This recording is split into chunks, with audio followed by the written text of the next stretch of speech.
Okie dokie, so we are back for our next step with our Debi's DIY paint. And we're gonna start by painting our little tray here in the Farm Fresh color.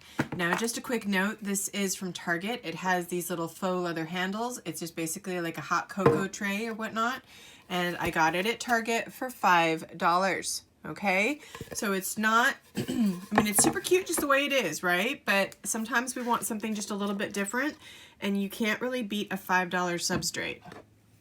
So I'm just gonna start by painting this on, and I've already taped off like a 1/4 inch of my edge, just a tiny bit, just to kind of prevent any messy spillover that I might have. I tend to be a fairly messy painter, so there's a really good chance that I'm gonna get this outside of that 1/4 inch tape as well. So if you want to tape even better than that, you can. I'm going to do 2 coats of this for sure. So I'm just going to start by painting this on, and I will speed it up so you guys can see the next step.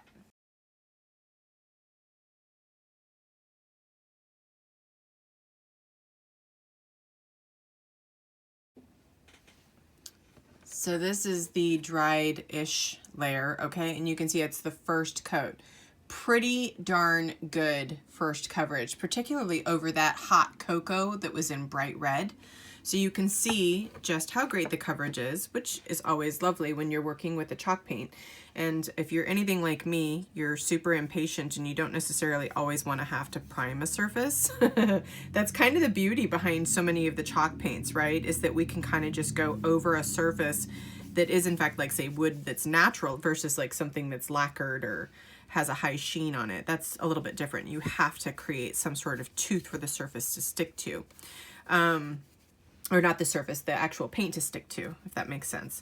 So, you know, coverage is always really handy, and I'm always a big fan of figuring out which paints work really well for that sort of thing.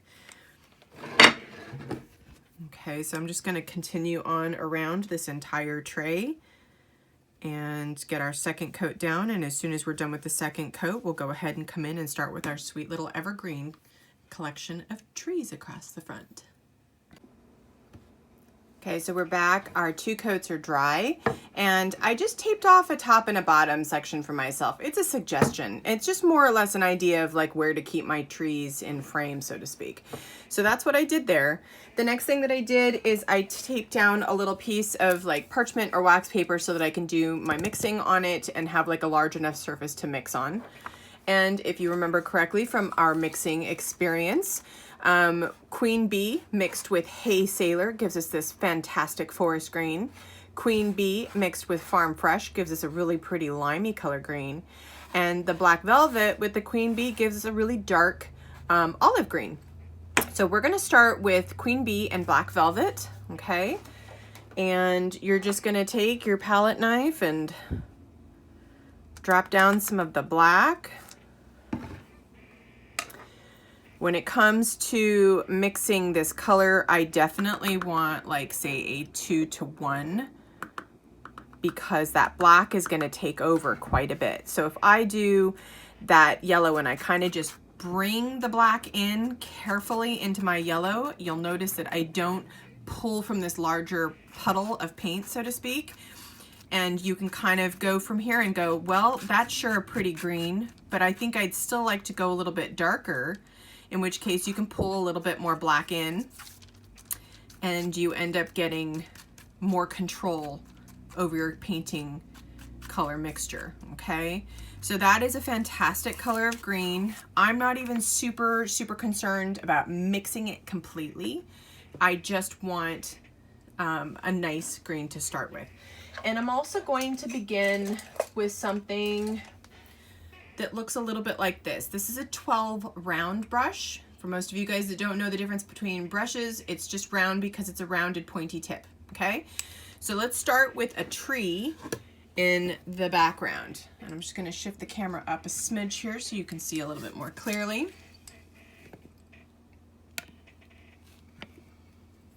All right, so we're just gonna do a little wispy business. Trees are not hard. The more wispy, the better. So you'll just kind of start with a little bit of your triangle and wispies coming out from here. You will slowly and gradually make those strokes kind of come out a little bit further. And I have a little bit of that kind of limey colored green. I'm just gonna kind of layer that in on top as well.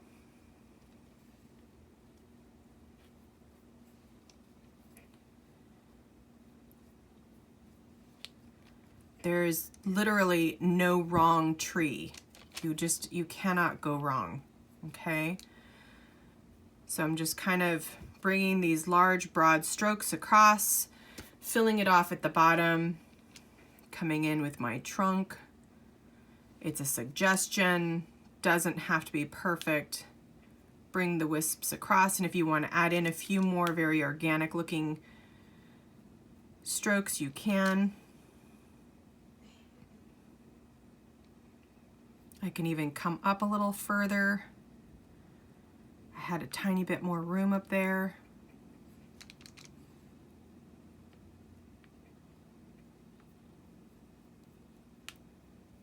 Okay, so super cute little first tree. Didn't even have to try too hard. Let's go ahead and dry that up and we'll mix our second green. All right, next green, we're going to pull some of our queen bee. Let's do a little puddle of it over here. A little bit of our farm fresh.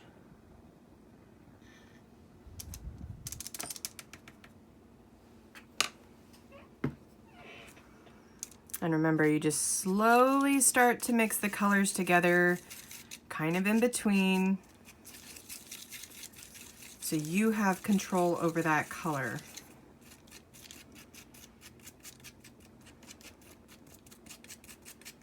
Now, you might ask, well, how do I know these colors are all going to go together? Well, we're essentially creating them from the same bases, right? We have Farm Fresh as our tray base.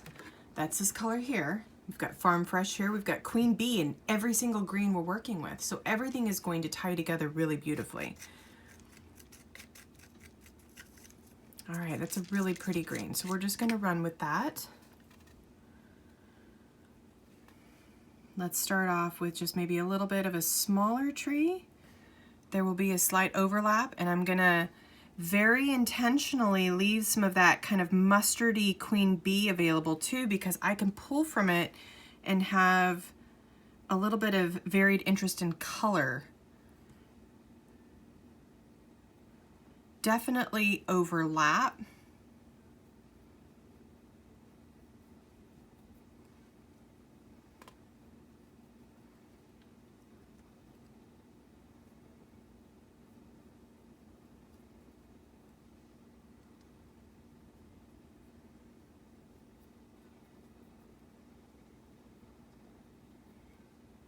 Pulling a little of that yellow in, just kind of tippy-tappy, create some fun little textural strokes in there using that yellow ochre, just a tiny bit of varied interest in there. I'm not filling everything in. If you can see, I've got plenty of little peekaboo fresh forest, or excuse me, farm fresh in there peeking through the trees. So you don't want to cover everything up. And let's see, do we want to, I'm going to keep my trunk the same color as each of my trees. I just think it'll be kind of fun that way. And I like a good little stick stem. They don't bother me. I don't feel like you have to have a big old fat tree trunk. It's up to you if you want one or not. Now, from here, I have a little bit of this really pretty olivey green left still. So do I want to do a little of this? I think so.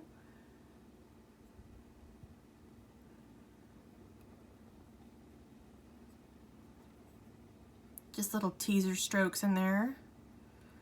Come back over it with my limey color mixture, and because I did not rinse my brush in between there, I still have some of that darker green. It's creating another variation of green for me.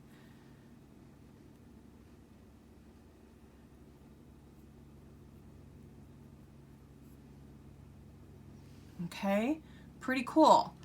I think we need a little bit of that darker green up at the top just to kind of tie it all together.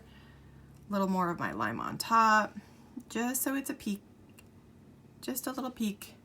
Okay, super, super cute little third or second tree there. Let's dry that up and we'll come in with our third and final green. Okay, our third and final green is going to be Hey Sailor mixed with some Queen Bee. So it'll give us that really pretty, normal looking forest green. The blue goes a long way, same as your black, so you don't need a bunch.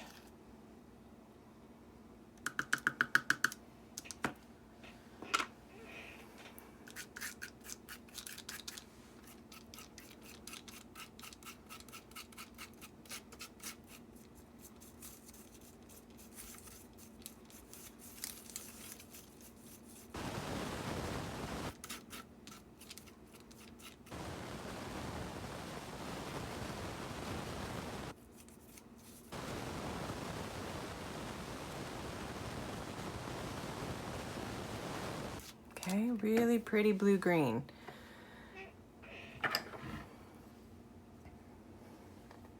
More of the same.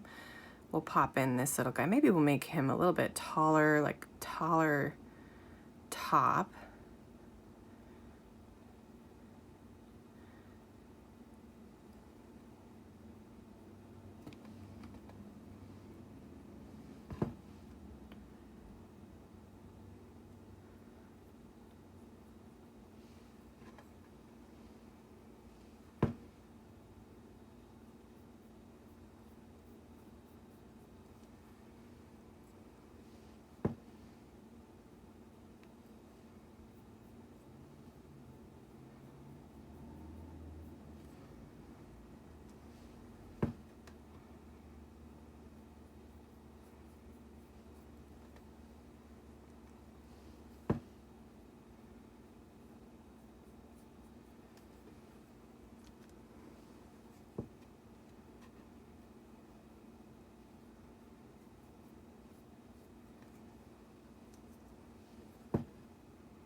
Let's pull some of this yellow Queen Bee in.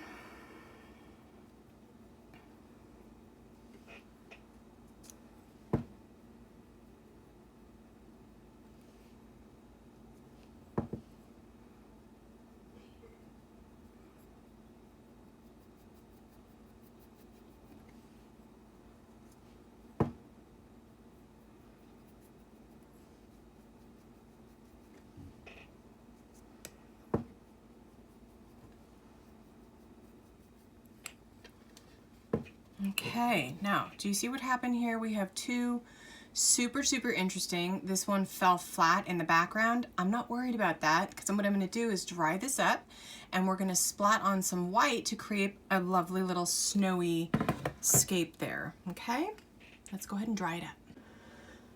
To create snow, we're going to use our white swan.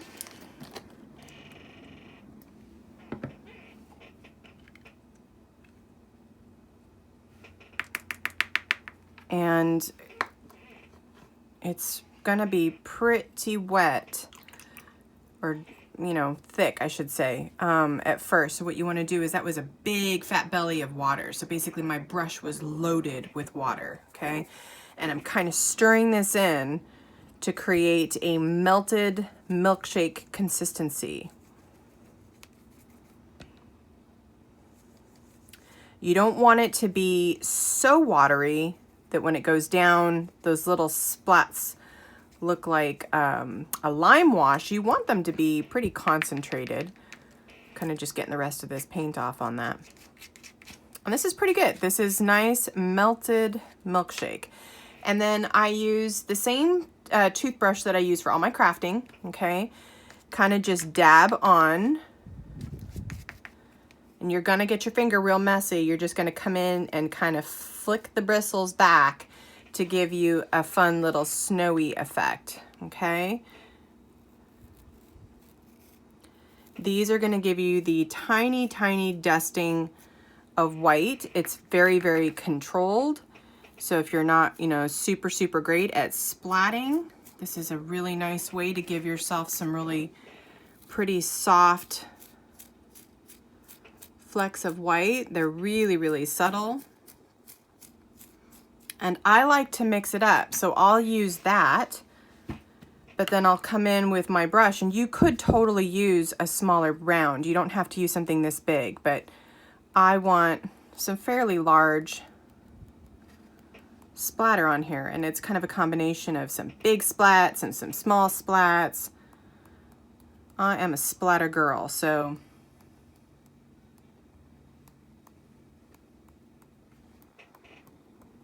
I do not mind.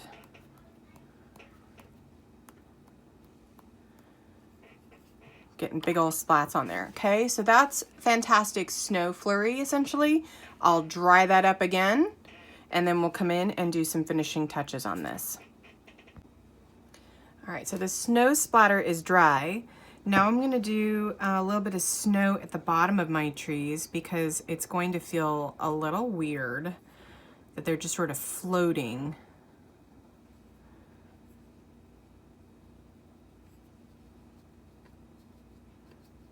In the middle of my tray. So I'm just gonna create these kind of billowy looking snowy edges.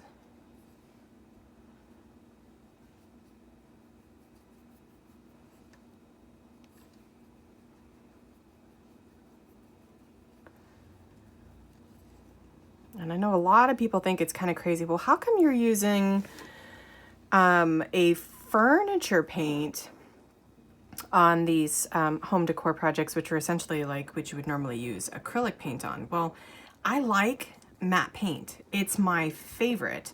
I like working with a clay or a chalk-based paint. They're just really, really enjoy. I just really enjoy them. They're just a good fit for me. Plus, you guys, as a lot of furniture stockists, or even just people who kind of dabble in furniture craft and home decor, you're not necessarily always wanting to paint furniture, so you're sitting on a bunch of product that you could be using really fun little projects on. So don't feel like you can only use these on furniture projects. They're great for all of it. I'm gonna stir a little water into what's left on my palette here. Just a touch more snow, kind of sprinkled right on top of my snowy patches, just to give a bit more textural interest in there when it's dry. And then I had tape on earlier, so it was kind of blocking off a specific bordered edge, so I'm just going to kind of fill that in too. All right, so we have our fun little snowscape winter evergreen scene. Let's dry it up again and finish with one more touch. So I had taped off the edge of my piece. I pulled the tape off. Now I'm just going to go ahead and kind of rough up a little bit. I've never been a big fan of perfect, so I like just coming in and giving it a little bit of weathering here and there.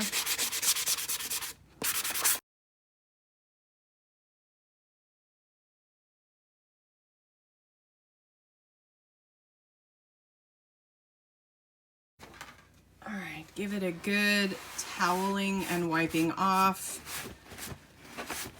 Don't worry about the handles if they're a little dusty. We can clean those off, no problem. The main thing is just getting any and all of the dust off. Now, if you wanted to stamp on some words like just do fresh trees or evergreen or something like that, you totally could. I'm just going to come in with my matte top coat and finish it off. There are a million top coats on the market. This one just happens to be Varathane Ultra Polyurethane, and it is a water-based matte finish. So that's what I'm going to be using for my top coat. Use whatever you happen to have handy.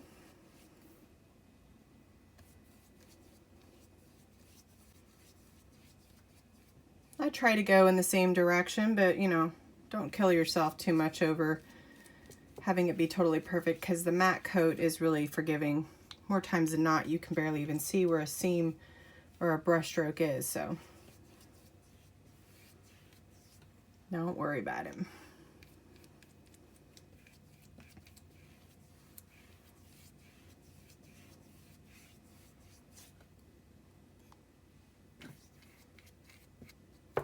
Oops, got a little furfly bit in there somewhere.